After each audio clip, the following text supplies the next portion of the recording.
بسم اللہ الرحمن الرحیم۔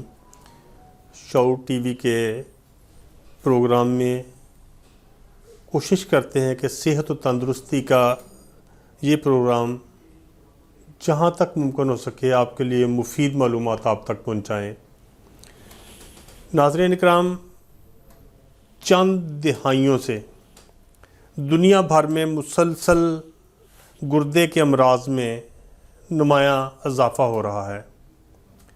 تو اس سلسلے میں بہت سی آراء، بہت سی معلومات، حتیٰ کہ سال میں ایک دن اس شعور کو بڑھانے کے لیے کہ امراض گردہ سے کیسے بچا جا سکتا ہے، اور ہماری بھی اس سلسلے میں کوشش ہے کہ صحت مند گردے، امراض گردہ سے بچاؤ، یہ احتیاطیں ہم کریں، یعنی کوشش کریں کہ بیمار ہونے سے پہلے ہمارے شعور میں وہ چیزیں ہوں جن سے ہم امراض گردہ سے بچ سکیں۔ جہاں تک علاج معالجے کا تعلق ہے تو انشاءاللہ پروگرام کے آخر میں گھریلو سطح پر امراض گردہ کے لیے اگر بہت 100 نہیں تو کافی حد تک کامیاب ترین نسخہ پیش خدمت کروں گا، جو گردے کے بہت سے امراض کو انشاءاللہ تعالی فائدہ مند ثابت ہوگا۔ تو سب سے پہلے تو ہم نے یہ دیکھنا ہے کہ وہ کون سی وجوہات ہیں، وہ کون سی عادات ہیں جو ہمارے لیے اس کا پیش خیمہ بن جاتا ہے کہ ہم بہت سی ایسی ادویات گھریلو سطح پر گھر میں استعمال کرنے کے عادی ہو گئے ہیں، حتیٰ کہ معمولی سر درد جو تھوڑا سا آرام کرنے سے ٹھیک ہو جاتا ہے، اس کے لیے بے شمار ادویات۔ اب وہ ہماری روٹین ایسی بن گئی ہے کہ ہم ان کو زیادہ سمجھتے نہیں ہیں۔ میرے دیکھنے میں آیا کہ پیراسٹامول، پیناڈال، لوگ ان کو انتہائی معمولی سمجھتے ہیں۔ اب یقین کریں 3-4 گھنٹے کے اندر اندر کچھ نہیں تو کم از کم 5-6 گولیاں وہ ایسے ہی کھا جاتے ہیں، ان کی کوئی بات نہیں ہوتی۔ جبکہ ہر آنے والا دن یہ شعور بڑھ رہا ہے کہ ڈاکٹر کی ریکمینڈڈ کے بغیر ایلوپیتھک میڈیسن بالکل استعمال نہ کریں۔ اور میں تو یہ کہتا ہوں کہ میڈیسن ایلوپیتھک ہوں، دیسی ہوں، ہومیوپیتھک ہو، جس طرز کی بھی ہوں، علاج معالجے کے لیے اپنے معالج سے مشورہ کرنا چاہیے۔ مخصوص ادویات میں خاص طور پر ایسی ادویات جو پین کلر ہیں، ورم کش ہیں، جسمانی ورم کو دور کرنے کے لیے، دردوں کو دور کرنے کے لیے اگر ہم ضرورت سے زیادہ استعمال کریں گے تو یقیناً ہمارے امراض گردہ میں اضافہ کریں گی۔ اس کے علاوہ دوسری اہم چیز اینٹی بائیوٹکس ہے۔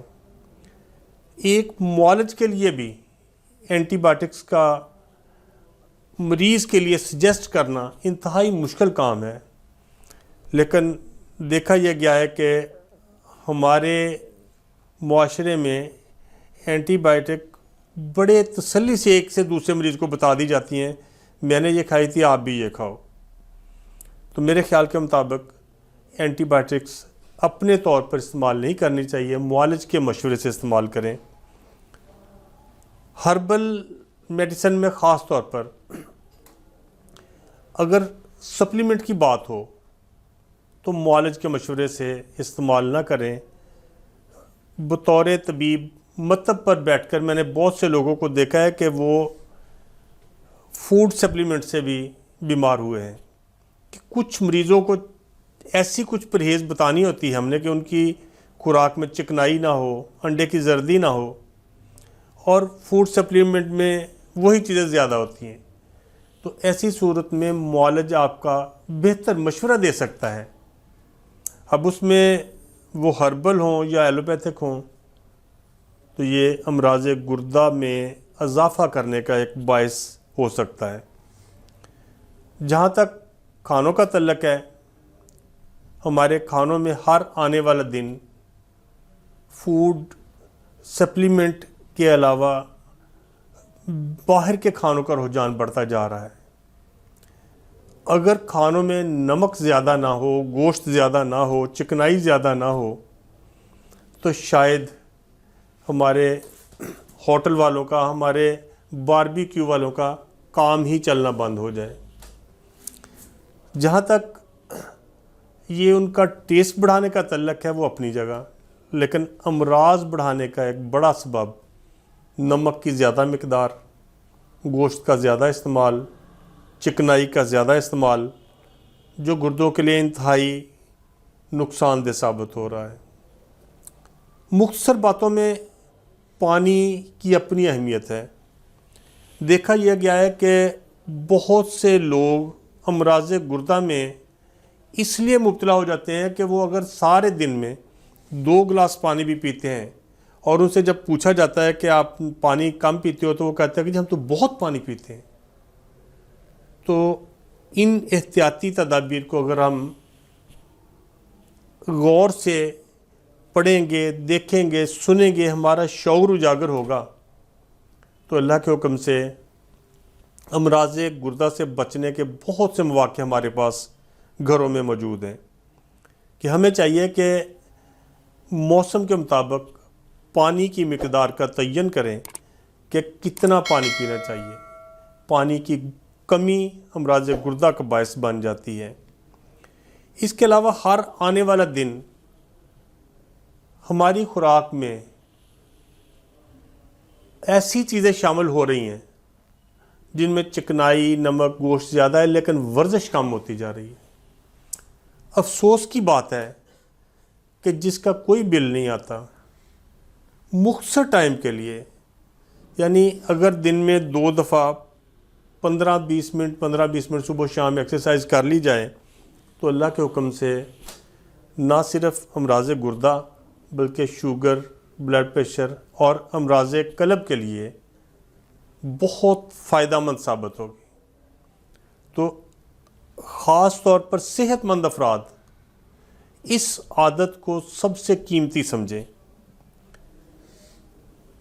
اللہ آپ کو تندرستی دے، آپ بالکل تندرست ہیں تو میرا یہ مشورہ ہے کہ پھر بھی سال میں 1 دفعہ اپنے معالج سے رابطہ کریں اور اپنا معائنہ کروائیں، کیونکہ دیکھنے میں یہ آتا ہے کہ امراض گردہ میں بہت سی ایسی علامات ہیں جنہیں ہم معمولی علامات سمجھتے ہیں یا معدے سے ریلیٹڈ کر دیتے ہیں کہ اگر پیشاب کم آ رہا ہے تو یہ معدے کی وجہ سے ہے، اگر خدا نخواستہ کوئی البیومن ٹائپ چیزیں خارج ہو رہی ہیں یہ پانی کم ہونے سے ہو جاتی ہے، کوئی بات نہیں ابھی ٹھیک ہو جائے گا۔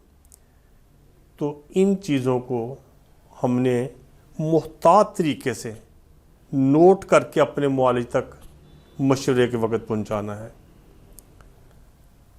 تمباکو نوشی بھی اس کا ایک عنصر ہے، تمباکو نوشی کو ترک کر دینا چاہیے۔ کینسر اور گردوں کے امراض میں اضافے کی ایک وجہ تمباکو نوشی بھی ہے کہ بلڈ پریشر کے مریض خاص طور پہ تمباکو نوشی سے پرہیز کریں، امراض گردہ کے مریض تمباکو نوشی سے پرہیز کریں۔ بہت سے طبی مسائل پر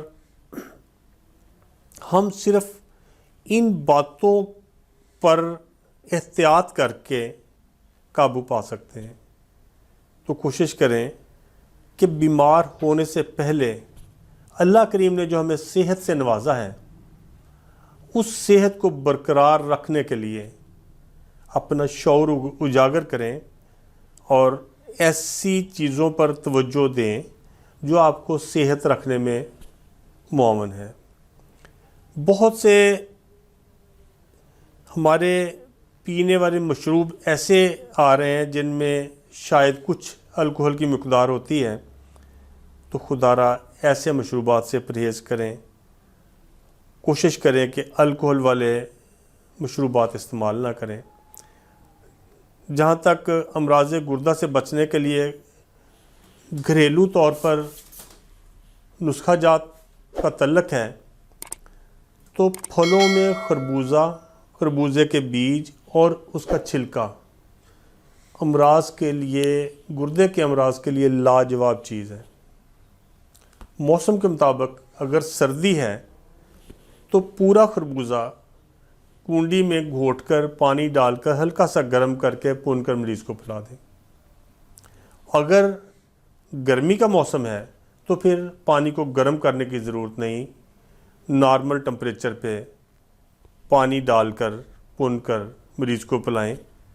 انشاءاللہ بہت سے امراض گردہ میں یہ کامیاب نسخہ ہے، اور بہت آسانی سے اگر کسی موسم میں خربوزہ نہیں مل رہا تو خربوزے کے چھلکے استعمال ہو سکتے ہیں، خربوزے کے بیج، خربوزے کے مغز استعمال ہو سکتے ہیں، جو چیز مل سکتی ہو، یعنی چھلکے اور بیج اگر مل سکتے ہیں تو یہ دونوں گرائنڈ کر لیں، لیکن کنڈی میں سردائی کی طرح گھوٹنا زیادہ مفید ہے۔